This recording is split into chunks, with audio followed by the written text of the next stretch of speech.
svo var völlurinn við Fossvog.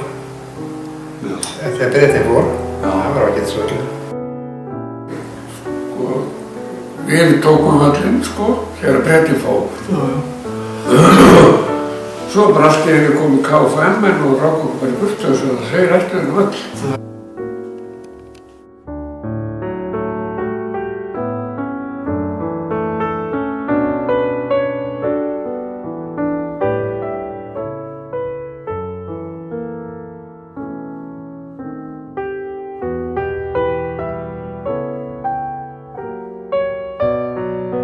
Já, þetta voru ungir strákar, það var 50 flokkur eða eitthvað svoleiðis og þetta var haldið hér ábyggilega.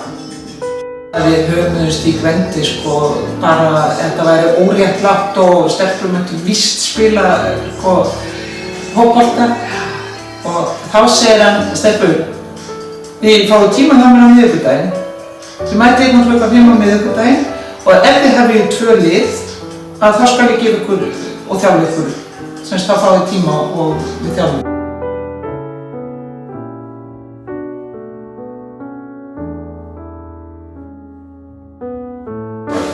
Svo var þetta aðstæðan til að selja á völlinu. Já, og það var bara...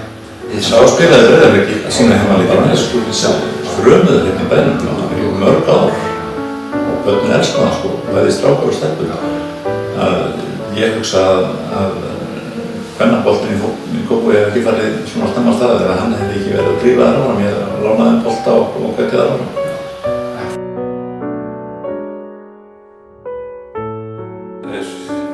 Ég var að minnast á eitt atvik að það kom fyrir hérna ýmislegt í sturtinni Það var eitthvað annað sett í sápubósan en það átti að vera og svo fórum við að þvó hárið og svo kom þetta ramma veina mig. Þetta heldur gerist allstað. Ég man eftir að, alltaf þessi var hérna með Húsi, ég man niður eftir honum. Hann var rosalega ljúfur kall og hélt utan hann, það var ekki verið grín að eiga við alla þessa djörmanna hans sem voru hérna gargandi og skrikjandi í sturtu og gera allt vitlaust. En hann var einhvern veginn, að ég með minni hélt alltaf rósinni í gegnum þetta, hann var flottur kall. Og svo var stjórnar hverjum áttu verið með bolta á óvöllunum og allt þessi pakki. En það var alltaf gott að þetta kom aftur, ég ekki komið svo lengi, það væri alltaf borið hlýhuga til þessar byggingar. Ég keyri oft frá fóreldrar búið hérna, en ég keyri alltaf þetta fram í það, maður lítur alltaf á þetta og svona, það er svona stafa hlýja frá þessum stað. Og þetta er kannski okkar kynslóð sem vex meira út frá þessu en kannski niður frá. Þannig hér þetta var algjörlega hjartað í þessum mannavöllunni.